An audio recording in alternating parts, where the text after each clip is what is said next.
respect and fear of science. Oppenheimer represented both sides of that. To End All War, Sunday, July 9th at 10 on MSNBC. Wagner Group leader Yevgeny Prigozhin had planned to capture the two Russian military leaders that he's been opposing as part of the abortion. But Russian intelligence found out about the plot before it was to be executed. This all according to the Wall Street Journal's reporting. NBC's chief White House correspondent Kristen Welker asked the president whether Prigozhin planned to capture Russian military leaders. He said, quote, "That remains to be seen."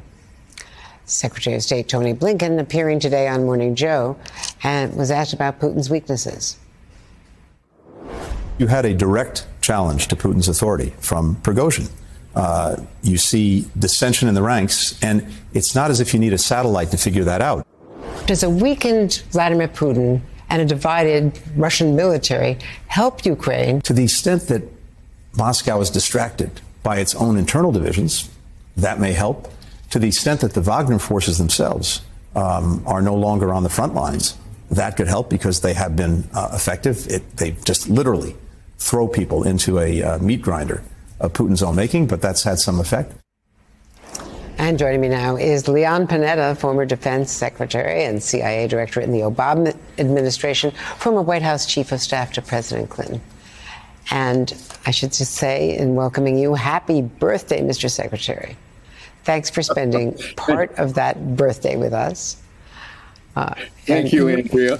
Can I just say, I reached the stage when I don't count anymore. You may not be counting, but let me just say we just had a whole segment talking about the age issue with Joe Biden, and you are a walking advertisement in defiance of that issue. So congratulations. And let's start with what Secretary Blinken just said, that there is a direct challenge to Putin's authority. He's talked about the cracks in the Kremlin. What does this mean for Putin's future? Well, there's no question that Putin has been weakened. You had a coup that threatened to basically disrupt what was happening in Russia. Any leader wants to have stability and control and order, particularly an autocrat.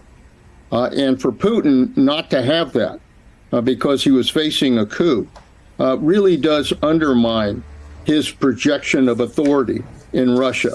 And so there's no question in my mind that Putin has been weakened by it. He's going to try to survive at this stage, and he's surviving largely by continuing to lie about what really took place here and what really happened.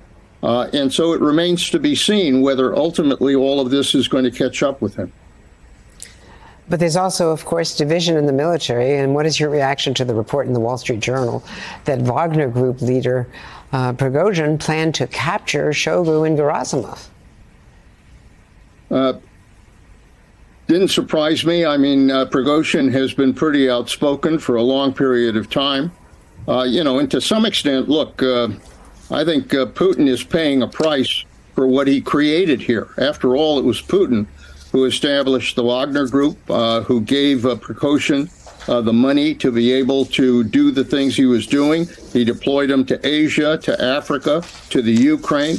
And yet, when Prigozhin began to be very critical of Putin and the military and the leadership in Russia, Putin didn't do very much. And then when he tried to bring the Wagner Group into the Russian army, the military, that's when Prigozhin basically conducted the coup. So Putin bears a lot of blame here for what happened. And the real question is whether or not, at this point, having labeled these people traitors but not taken any action against them at all, whether that ultimately is going to come back to haunt him. The New York Times is also reporting that Belarus, who is, of course, Lukashenko's leader, rather the Belarus leader, President Lukashenko, who is a creature really of Putin, is now saying openly that Putin suggested killing Prigozhin, but that Lukashenko urged him to avoid a rushed response. First of all, Lukashenko speaking out like this sends a certain signal. Your thoughts about that, but also, is Prigozhin really on a very short leash? Well, again, you've got autocrats here basically trying to now tell their story according to their particular viewpoint, and Lukashenko is doing exactly that. He's showing that in many ways he was a hero here, that he was able to talk to Putin, that he was able to talk to Prigozhin. Prigozhin wanted to be able to capture the two leaders in Russia and have them turned over to him. Lukashenko said that's just not going to happen. And there's probably no question that Lukashenko did play a role here in trying to calm down Putin, who probably wanted to kill Prigozhin, and try to give both of them a little room to try to be able to pull back from the brink. And that's what's happened. But unfortunately, the real causes here of what resulted in this coup, the Wagner Group, Prigozhin, Putin's inability to gain control of that, all of that remains a reality that tells me that this remains still a very unpredictable situation in Russia. With a weakened Putin, I know we're talking about earlier about whether this actually plays to Ukraine's benefit, but could it also prompt Putin to become more aggressive, if that's possible, and to be even worse, using his air power and his advantage to go after Ukraine? Well, it's the old story of a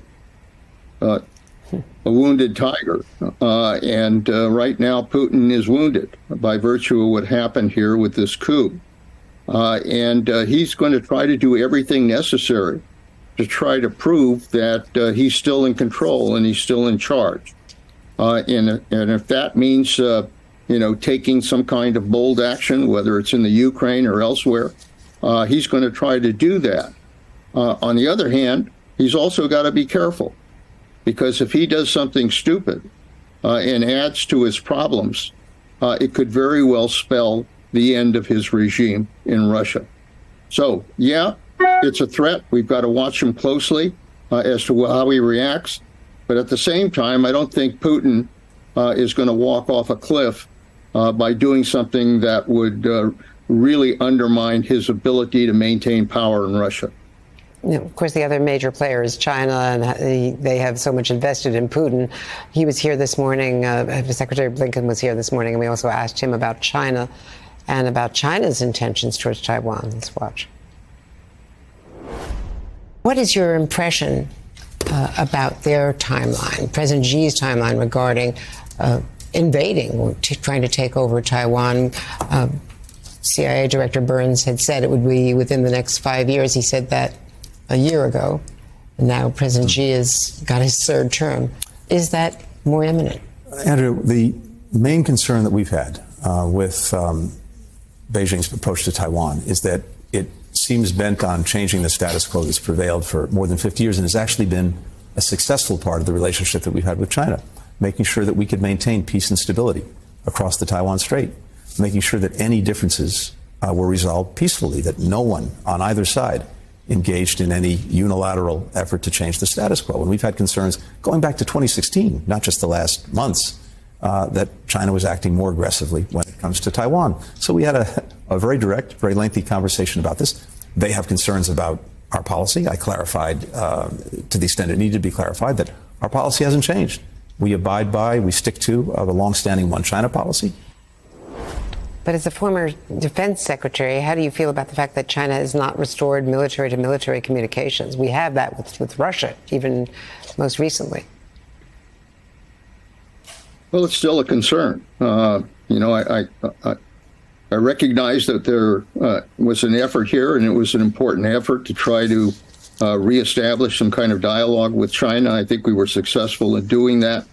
And I think Secretary Blinken took the right steps in trying to see if we could try to maintain better relationships. But it's also clear that China is not fully opening their arms to that relationship. And the fact that they haven't established communication on the military side concerns me, because that's the one place where any kind of miscalculation, any kind of stupid decision that's made by somebody who's either flying a reconnaissance plane or moving a destroyer across an area in the South China Sea, if that mistake is made and there's no ability to communicate and try to cool things down, then it could result in an even greater conflict.